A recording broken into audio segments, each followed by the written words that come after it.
ആണ്. എല്ലാവരും ആപ്പിൾ പായസം കണ്ടുവെന്നും ട്രൈ ചെയ്തുവെന്നും വിചാരിക്കുന്നു. എന്തെങ്കിലുമൊക്കെ അഭിപ്രായങ്ങളുണ്ടെങ്കിൽ പറയുക. അപ്പോൾ ഇന്നത്തെ ചക്ക പായസത്തിന് ആവശ്യമായിട്ടുള്ള സാധനങ്ങൾ എന്ന് പറഞ്ഞാൽ ഞാനിപ്പോൾ ഇവിടെ എടുത്തിരിക്കുന്നത് വരട്ടിയ ചക്കയാണ് എടുത്തത്. അതായത് നാട്ടിൽ പോയ സമയത്ത് ചക്ക ഉണ്ടായിരുന്നു, അത് ശർക്കര ഇട്ട് വരട്ടിയെടുത്തത്. 1 കപ്പ് കുമിച്ച ആണ് എടുത്തത്.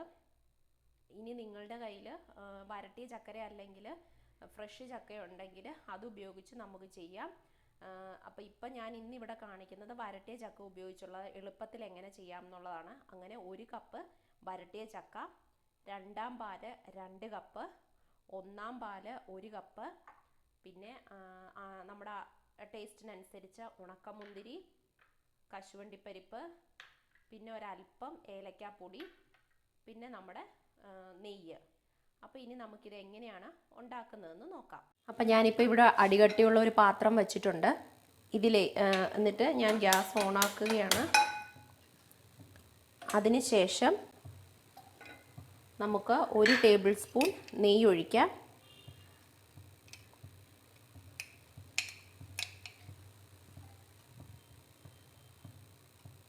ഇതൊന്ന് ചൂടായി വരുന്ന സമയത്ത് നമുക്ക് അത് വറുത്തെടുക്കാം.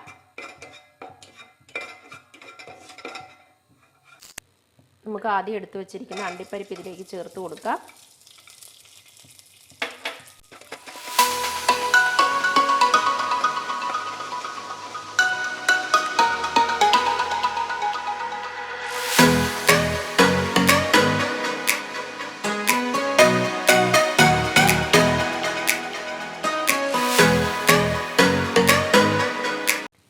ഇനി നമുക്ക് അടുത്തത് ചെയ്യേണ്ടത് നമ്മൾ എടുത്തു വെച്ചിരിക്കുന്ന ഈ ചക്ക വരട്ടി വെച്ചിട്ടില്ലേ, അത് നമുക്ക് ഇതിലേക്ക് ചേർത്ത് കൊടുക്കാം.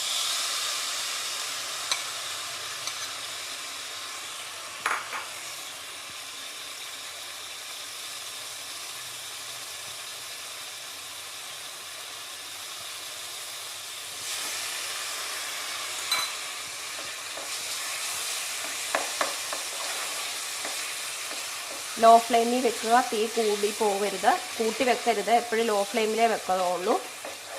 ഇതിനോടൊപ്പം തന്നെ നമ്മൾ എടുത്തു വെച്ചിരിക്കുന്ന തേങ്ങയുടെ 2ാം പാല് നമുക്ക് ഇതിലേക്ക് ചേർത്ത് കൊടുക്കാം. ഇതൊരു 2 കപ്പുണ്ട് 2ാം പാല്. ഇത് നന്നായിട്ട് എന്നിട്ടൊന്ന് നമുക്ക് മിക്സ് ചെയ്തെടുക്കാം. നമുക്ക് ഇത് നന്നായിട്ട് ഇതൊന്ന് മിക്സ് ചെയ്തെടുക്കാം.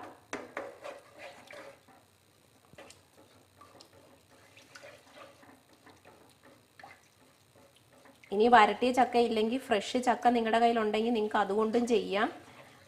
അത് ചെയ്യുന്നത് എങ്ങനെയാണെന്ന് വെച്ചാൽ ഫ്രഷ് ചക്ക ചെറിയതായിട്ട് മുറിച്ചെടുക്കുക. അതിനുശേഷം അതിനുശേഷം അതല്പം വെള്ളം ഒഴിച്ച് വേവിച്ചെടുക്കുക. ആ സമയത്ത് തന്നെ നമ്മൾ ശർക്കര പാനിയാക്കി അരിച്ച് അതിനകത്തെ തരിയൊക്കെ എന്തെങ്കിലും ഉണ്ടെങ്കിൽ അതെല്ലാം മാറ്റി ശർക്കര ഉരുക്കി വെക്കുക. അതിനുശേഷം നമ്മുടെ ചക്ക വെന്ത് കഴിയുമ്പോൾ നിങ്ങൾ ആ ശർക്കര പാനി അതിലേക്ക് ചേർത്ത് കൊടുക്കുക. കുറേശ്ശെ ചേർത്ത് ഒരു മധുരം നിങ്ങളുടെ നോക്കിയിട്ട് അതനുസരിച്ച് ചേർക്കുക. അതിനുശേഷം നമ്മുടെ ഈ പറഞ്ഞ പോലെ തന്നെ അപ്പോൾ ചക്ക വേകുന്ന സമയത്ത് അത് നന്നായിട്ട് നമ്മൾ വെന്ത് ഉടച്ചു കൊടുക്കണം നന്നായിട്ട്. അങ്ങനെ നമ്മളത് എടുക്കുക. അതിനുശേഷം ബാക്കി ഈ നമ്മൾ ചെയ്യാൻ പോകുന്ന പ്രൊസീജിയർ തന്നെ അതനുസരിച്ച് നിങ്ങൾ ചെയ്തെടുക്കുക.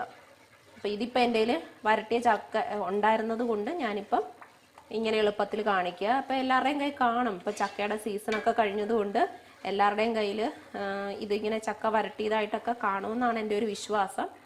അപ്പോൾ ഉള്ളവർ അതനുസരിച്ച് ട്രൈ ചെയ്ത് നോക്കുക.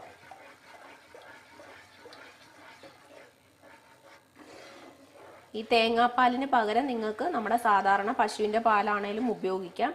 അപ്പോൾ എപ്പോഴും തേങ്ങാപ്പാലാണല്ലോ ഒരു ടേസ്റ്റ്, അതുകൊണ്ട് തേങ്ങാപ്പാൽ ചെയ്യുക. പിന്നെ ഓൾറെഡി ആപ്പിൾ പായസം ഞാനിപ്പം നമ്മുടെ മറ്റേ പശുവിൻ്റെ പാലും പഞ്ചസാരയിലും ആയതുകൊണ്ട് ഇന്ന് ഇങ്ങനെ ചെയ്യാമെന്ന് വിചാരിച്ചു.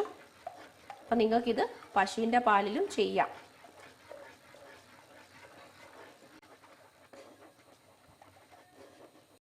ഇനി ഇത് നിങ്ങൾ ചെറിയ തീ തന്നെ വെക്കാവുള്ളൂ, തീ കൂട്ടി വെക്കരുത്.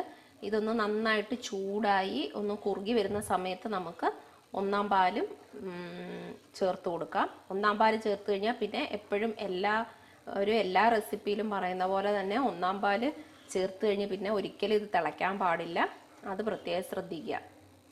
അപ്പോൾ ഇതിനി ഒന്ന് ചൂടായി വരട്ടെ. ഇപ്പം ഇത് നന്നായിട്ട് തിളച്ച് തുടങ്ങിയിട്ടുണ്ട്. ഇനി ജസ്റ്റ് ഇത് ഒരുപാട് കുറുകണ്ട, ഒന്ന് ലൈറ്റായിട്ടൊന്ന് കുറുകി തുടങ്ങുന്ന സമയത്ത് വറുത്ത് വെച്ചിരിക്കുന്ന കശുവണ്ടിപ്പരിപ്പും ഉണക്കമുന്തിരി നമുക്ക് ചേർത്ത് കൊടുക്കാം. ഒരുപാട് അങ്ങ് കുറുകിയിട്ട് നമ്മൾ ഒന്നാം പാൽ ഒഴിക്കാനായിട്ട് നിന്ന് കഴിയുമ്പോഴത്തേക്കും നമ്മൾ പായസം തണുത്ത് കഴിയുമ്പം കുറച്ചും കൂടെ കുറുകുമല്ലോ. അപ്പോൾ നമുക്ക് ഒരുപാട് കുറുകാനായിട്ട് വെയിറ്റ് ചെയ്യേണ്ട. ഇതിപ്പോൾ അത്യാവശ്യം കുറുകിയിട്ടുണ്ട്. മധുരമൊക്കെ നിങ്ങൾ നോക്കുക. മധുരം പോരെന്ന് തോന്നുവാണെങ്കിൽ വീണ്ടും ഒരല്പം ശർക്കര ഉരുക്കി അതിലെ മട്ടെല്ലാം കളഞ്ഞ് വെച്ച് ഇതിലേക്ക് ചേർത്ത് കൊടുക്കുക. ഇനി ഞാനിപ്പോൾ ഇതിലേക്ക് നമ്മൾ വറുത്ത് വെച്ചിരിക്കുന്ന കശുവണ്ടിപ്പരിപ്പ് കുറച്ച് ചേർത്ത് കൊടുക്കുകയാണ്. ഉണക്കമുന്തിരി, പിന്നെ നമ്മൾ എടുത്തു വെച്ചിരിക്കുന്ന ഏലക്കാപ്പൊടി, ഇത്രയും ചേർത്ത് നന്നായിട്ട് നമുക്കൊന്ന് മിക്സ് ചെയ്ത് കൊടുക്കാം.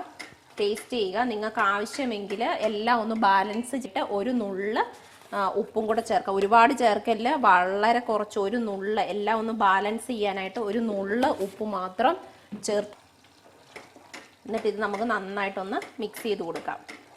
നെയ്യുടെ സ്മെല്ല് പോരാ, നെയ്യ് ഇച്ചിരിയും കൂടെ ആവാം, നെയ്യുടെ ടേസ്റ്റ് വേണമെന്നുണ്ടെങ്കിൽ നിങ്ങൾക്ക് അല്പം ഈ സമയത്ത് ചേർത്ത് കൊടുക്കാം. ഇപ്പം ഞാനിനി തീ ഓഫ് ചെയ്യുകയാണ്. അതിനുശേഷം ഈ ചൂട് മതി. ഇനി നമുക്ക് എടുത്തു വെച്ചിരിക്കുന്ന ഒന്നാം പാല് 1 കപ്പ് ഇതിലേക്ക് ചേർത്ത് കൊടുക്കാം. ഒന്നാം പാല് ചേർത്ത് കഴിഞ്ഞ് തിളയ്ക്കാൻ പാടില്ല. അതുകൊണ്ട് ആദ്യമായിട്ടൊക്കെ ചെയ്യുന്നവർ തീ ഓഫ് ചെയ്തതിന് ശേഷം മാത്രം ഒന്നാം പാല് ചേർക്കുക.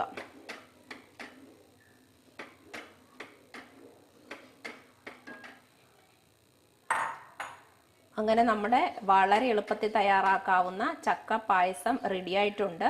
അപ്പോൾ നിങ്ങളെല്ലാവരും ട്രൈ ചെയ്ത് നോക്കുക. നിങ്ങൾ ആപ്പിൾ പായസം ഞാൻ ഓൾറെഡി അപ്ലോഡ് ചെയ്തിട്ടുണ്ട്. കാണാത്തവരാരെങ്കിലും ഉണ്ടെങ്കിൽ കാണാൻ മറക്കരുത്. നിങ്ങൾ ഇതുവരെയും എൻ്റെ ചാനൽ സബ്സ്ക്രൈബ് ചെയ്തിട്ടില്ലെങ്കിൽ സബ്സ്ക്രൈബ് ചെയ്യുക.